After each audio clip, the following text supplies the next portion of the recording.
449장 예수 따라가며.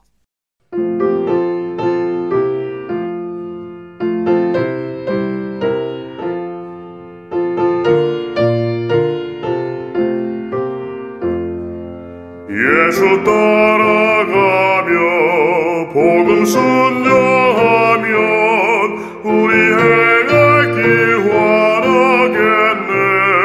주를 의지하며 순종하는 자를 주가 늘 함께 하시리라.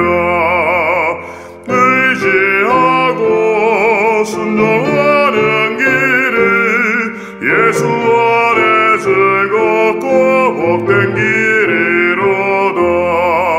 해를 당하거나 우리 고생할 때 주가 위로해 주시겠네. 주를 의지하며 순종하는 자를 주가 안위해 주시리라. 의지하고 순종하는 길은 예수 안에 즐겁고 복된 길이로다. 남의 짐을 지고 슬픔 위로하며 주가 상급을 주시겠네. 주를 의지하며 순종하는 자를 항상 복 내려주시리라. 의지하고 순종하는 길은 예수 안에 즐겁고 복된 길이로다.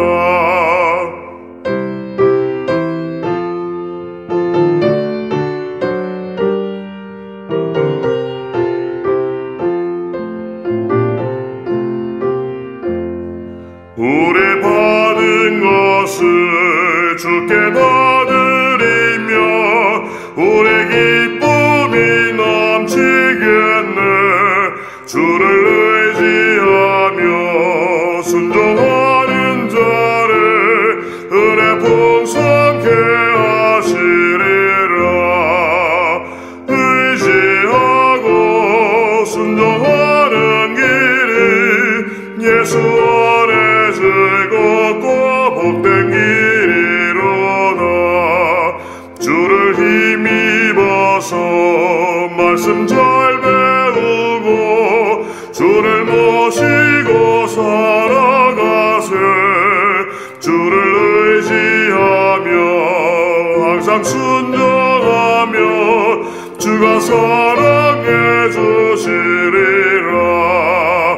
의지하고 순종하는 길은 예수 안에 즐겁고 복된 길이로다.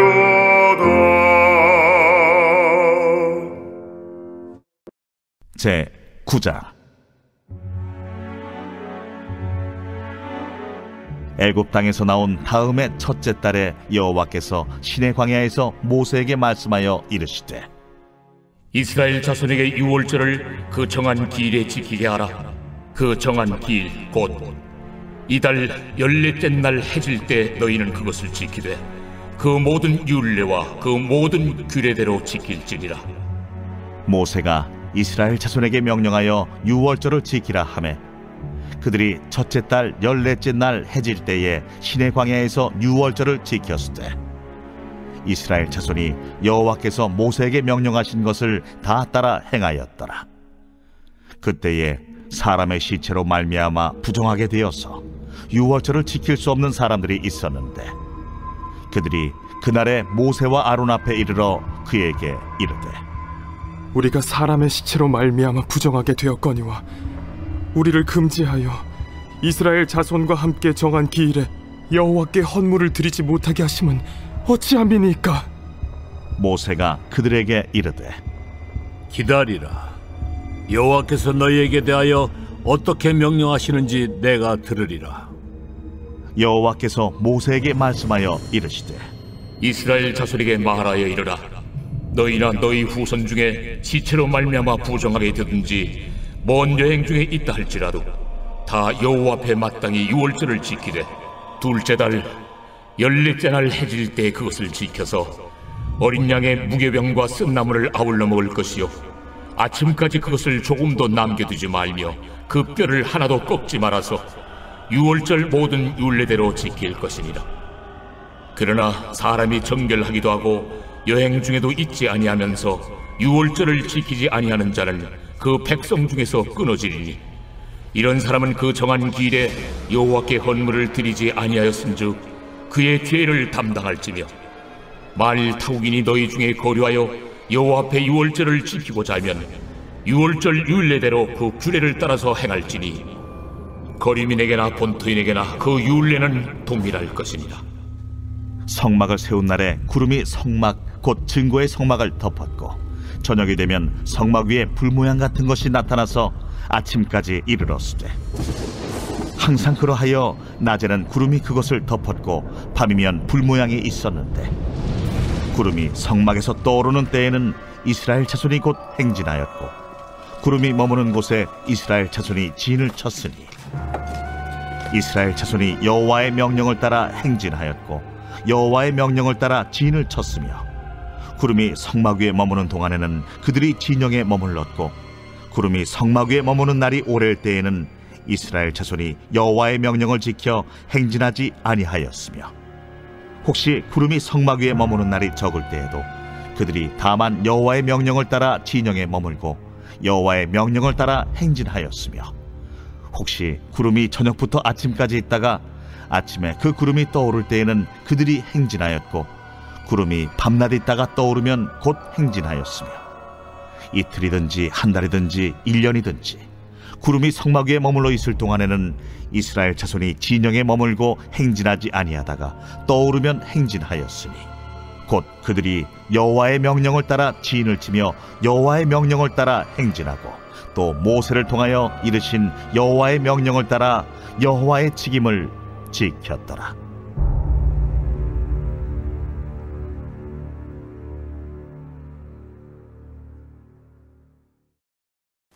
오늘 함께 읽을 말씀은 민수기 9장입니다. 민수기 9장에서는 총 두 가지의 이야기를 살펴볼 수 있는데 첫 번째는 1절에서 14절에서 나오는 유월절의 이야기, 그리고 15절에서 23절까지 나오는 구름과 불을 따라 이동하는 이스라엘의 이야기입니다.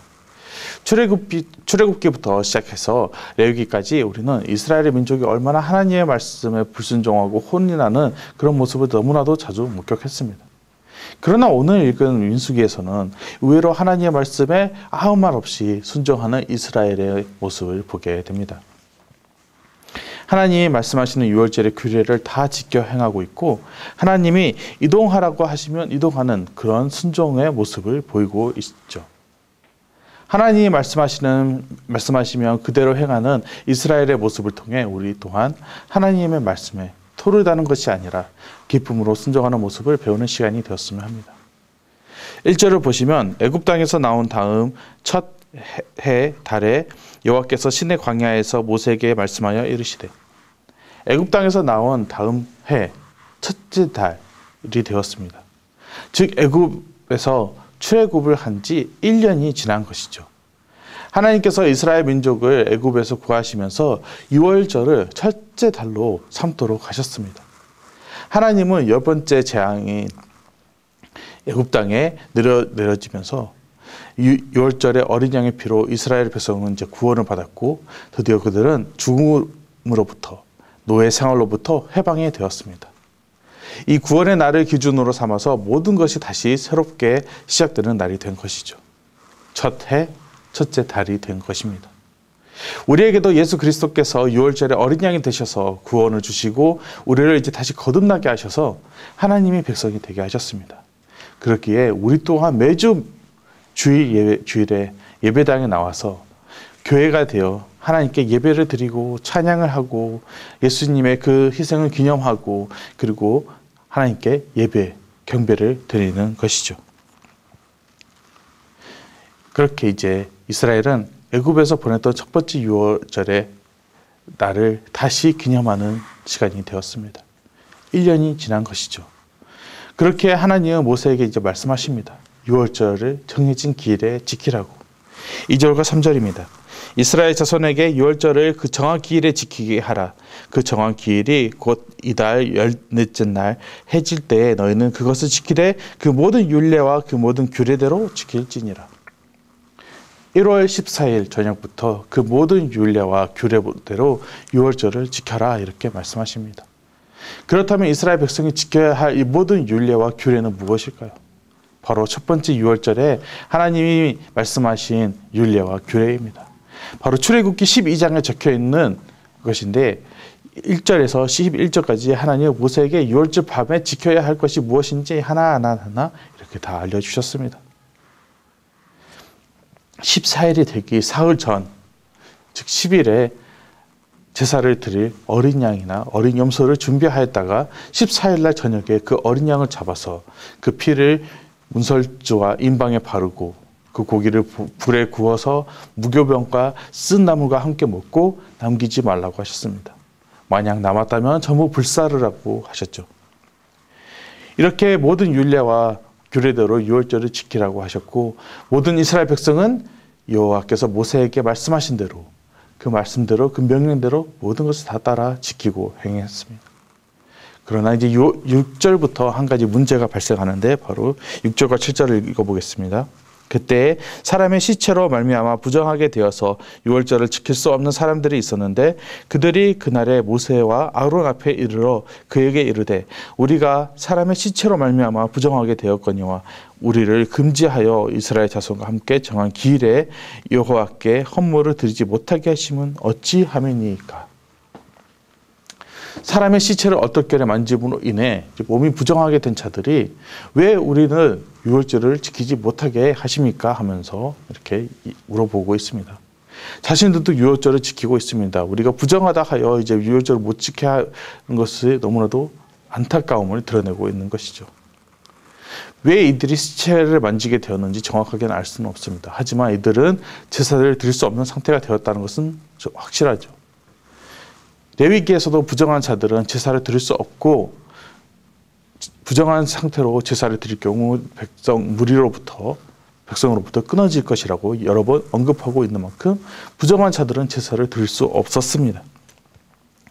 하지만 이들은 여기서 그냥 뭐 어쩔 수 없지 우리는 부정하기 때문에 유월절을 지키면 안 되네 하면서 그냥 입 다물고 그냥 조용히 넘어가는 것이 아니라 그들은 유월절을 지키고 하고 싶어하는 모습을 드러냈습니다. 그들은 모세와 아론에게 다가가서 왜 우리들에게 유월절을 지키지 못하러 금하십니까? 하면서 우리도 유월절을 지키고 싶습니다. 이렇게 얘기하고 있었습니다. 그런 이들에게 모세는 하나님의 응답을 기다려보자면서 대답을 하고 하나님께 기도를 드렸죠. 하나님은 바로 모세에게 부정을 탄 경우 그리고 멀리 나가 있는 경우 이때 유월절을 못 지킨 이들에게 어떻게 유월절을 지킬 수 있는지 그 방법을 아주 상세하게 알려주십니다. 10절과 11절입니다. 이스라엘 자손에게 말하여 이르라. 너희나 너희 중에 시체로 말미암아 부정하게 되든지 먼 여행 중에 있다 할지라도 다 여호와 앞에 마땅히 유월절을 지키되 둘째 달 14째 해 질 때에 그것을 지켜서 어린 양의 무교병과 쓴나물을 아울러 먹일 것이요. 부정되었다 하여도 멀리 나가 있다 하여도 유월절은 무조건 지켜야 함을 하나님께서 알려주고 계십니다. 먼저 유월절은 꼭 지켜야 한다.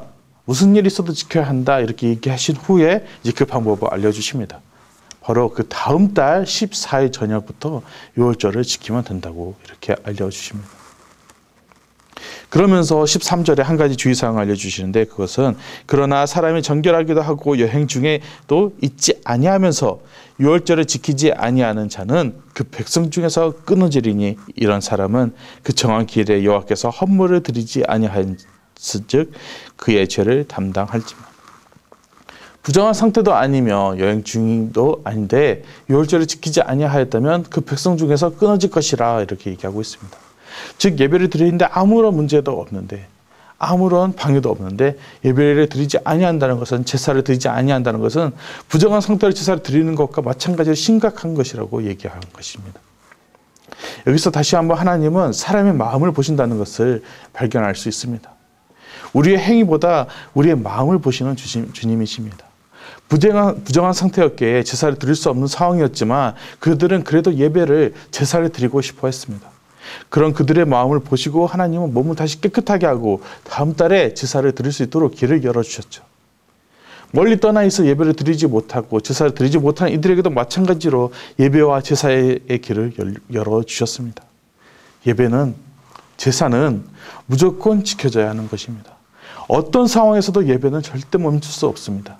내가 부정한 몸이 되었기에 여행을 떠났기에 예배를 못 드리게 되었네 하면서 예배를 그냥 멈춰버리고 예배를 드리지 않는 것이 아니라 내가 부정한 몸이 되었어도 내가 멀리 떠나 있어도 무슨 일이 있어도 지켜야 하는 것이 바로 이 예배입니다.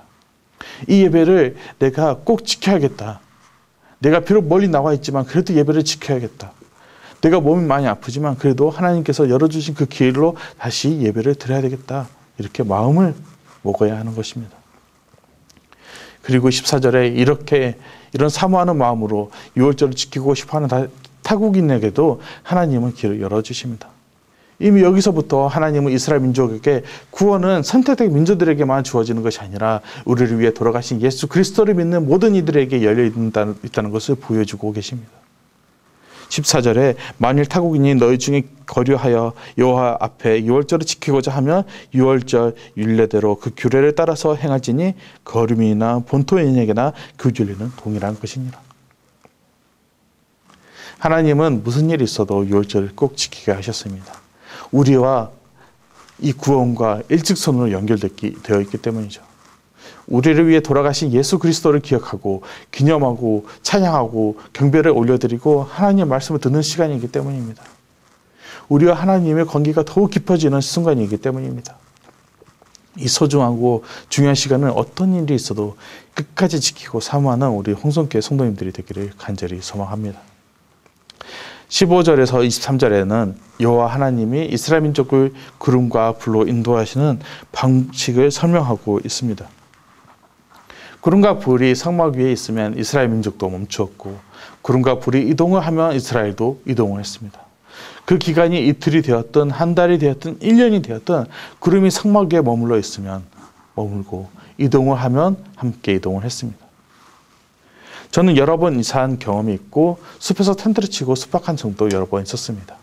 그렇기 때문에 짐을 싸고 풀고 하는 것이 그 과정이 얼마나 힘들고 지고 때로는 짜증이 나는지 너무나도 잘 알고 있습니다. 그런데 그런 행위를 이스라엘 민족은 구름이 움직일 때마다 해야 했습니다. 만약에 이틀 만에 움직인다면 겨우겨우 진을 치고 텐트를 쳤던 그 모든 것들을 다시 서둘러서 다시 가두고 짐을 쌓고 움직여야 했습니다. 보통 쉬운 일이 아니었죠. 하지만 이스라엘 민족은 하나님 이동하시면 이동하고 멈추시면 멈추는 엄청난 순종의 모습을 보여주고 있습니다. 22절에서 23절을 보시면 이틀이든지 한 달이든지 1년이든지 구름이 성막 위에 머물러 있는 동안에는 이스라엘 자손이 진영에 머물고 행진하지 아니하다가 떠오르면 행진하였으니 곧 그들이 여호와의 명령을 따라 진을 치며 여호와의 명령을 따라 행진하고 또 모세를 통하여 이르신 여호와의 명령에 따라 여호와의 지킴을 지켰더라. 이스라엘 백성은 유월절을 철저하게 지킴으로 하나님이 자신의 구세주이시고 그들의 주인이 되신 분이시고 그 이스라엘의 왕이 되신 분임을 확실하게 기억하고 또 기억을 했습니다. 또한 하나님이 움직일 때 따라서 움직이는 모습으로 그 왕의 명령을 철저하게 지키는 순종의 자세를 드러냈습니다.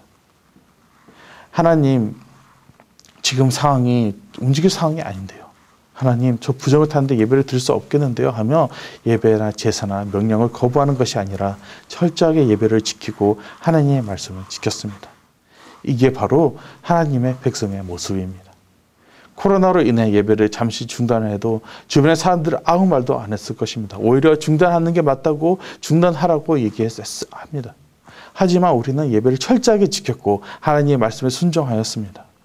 이 자세를 끝까지 지키며 나아가는 주님의 거룩한 백성, 주님 거룩한 나라, 왕같은 제사장이 되기를 간절히 소망합니다. 기도하겠습니다. 하나님 아버지 감사드립니다. 코로나로 인하여 많은 일들이 있었고 많은 교회들이 문을 닫고 예배를 중단하는 정말 가슴 아픈 일들이 있었습니다. 주변 사람들은 예배를 드리는 교회들에게 손가락질을 하며 비난하고 조롱을 했습니다. 이 모든 상황을 다 물리치고 끝까지 예배의 자리를 지키도록 인도하시고 보호해 주심에 감사드립니다. 부정한 몸이 되었어도 끝까지 예배를 드리고자 했던 이들에게 길을 열어주신 주님, 우리에게도 이렇게 끝까지 길을 열어주시고 인도해 주심에 감사드립니다. 하나님이 앞으로 나아가면 우리도 나아가고 하나님이 멈추시면 우리도 멈추는 그런 순종의 자세를 배울 수 있도록 인도하여 주시옵소서. 어떤 상황에도 하나님보다 앞서지 않고 항상 하나님의 지혜를 먼저 구하고 따라가는 주님의 거룩한 백성이 되게 하여 주시옵소서. 예배를 사모하는 자, 하나님 말씀 순종하는 자가 되어 하나님의 그 거룩하심을 온 세상에 나타내는 주님의 백성 제자가 되게 하여 주시옵소서. 우리를 항상 사랑하시고 보호하시고 인도하시는 주 예수 그리스도의 이름으로 기도드렸습니다. 아멘.